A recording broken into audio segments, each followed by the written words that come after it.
महागठबंधन में टूट ही टूट नजर आती है, चारों तरफ टूट है। जब वो एक छोटा सा गठबंधन नहीं संभाल पा रहे हैं तो क्या बिहार को संभाल लेंगे? आप ही बताइए, बिहार को संभाल सकते हैं क्या जो एक गठबंधन को नहीं संभाल पा रहे हैं?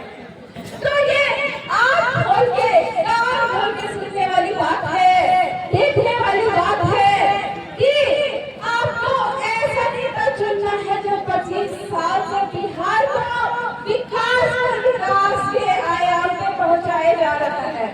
ऐसे नेता है हमारे आदरणीय नीतीश कुमार जी। बिहार के हर कोने कोने को इतना खूबसूरत उन्होंने बनाया। ऐसा नेता चुनना है कि ऐसा नेता चुनना है जो ना तो अपने घर को अटूट रख सकता है, अपने घर में ही उनके 4 दरार पड़ी हुई है, दूसरे की क्या बात करेंगे? अपने भाई से, अपनी बहन से, अपने परिवार में दूसरे की बहू को, दूसरे की बेटी और अपने घर की बहू को, जो अपने परिवार को और अपने बहू को, अपने भाई को नहीं संभाल सकता है, तो हमारे बिहार को क्या संभालेगा? हमारे भाई बहनों, हमारा बिहार इतना कमजोर नहीं है कि ऐसे लोगों के हाथ में आप सत्ता देंगे।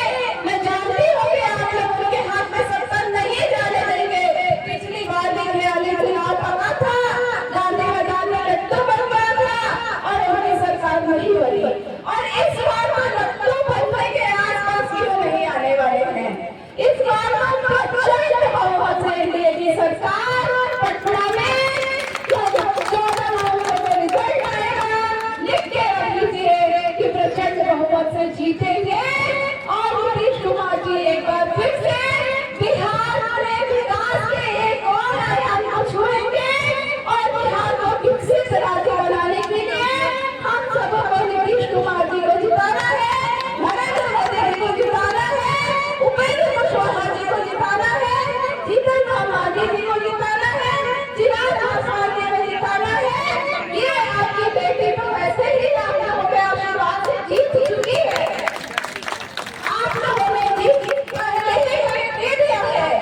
आपके उत्साह केसरिया विधानसभा के कोने कोने से जो लोग आए हैं और लगातार जो मुझसे घर पे, क्षेत्र में या फोन पे संपर्क करते रहते हैं, आप लोगों का उत्साह बता रहा है कि आपकी जीत तो हो चुकी है और प्रचंड मतों से हम लोग इस बार जीतेंगे।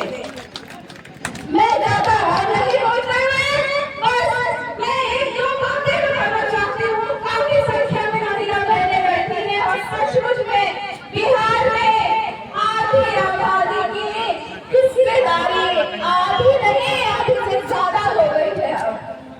तो ये है देन नीतीश कुमार जी का, ये है देन हमारे नरेंद्र मोदी जी का, ये है देन हमारे सरकार की। हमने क्या दिया? हमारी सरकार ने क्या दिया? हर परिवार में एक तरफ जो अपनी बहू को नहीं संभाल रहा है, दूसरे की बेटी को नहीं संभाल पा रहा है, पेंशन करके घर से निकालता है, वो एक तरफ माई बहन योजना लाते हैं। तो मैं पूछना चाहती हूँ, मैंने बताया बैठी हुई है, आप बताइए कि जो अपने घर की बहू दूसरे की बेटी का नहीं सम्मान करता है और आपकी बेटी का सम्मान करेगा क्या? हमारी बेटी का सम्मान करेगा क्या? आपकी बहू का सम्मान करेगा क्या?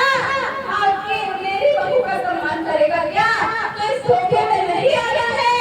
योजना का नाम उन्होंने रखा है माई बहन योजना, लेकिन जो माई बहन का सम्मान नहीं कर सकते हैं वो योजना लाके 2500 का फर्जी योजना लाए हैं। उनकी सरकार का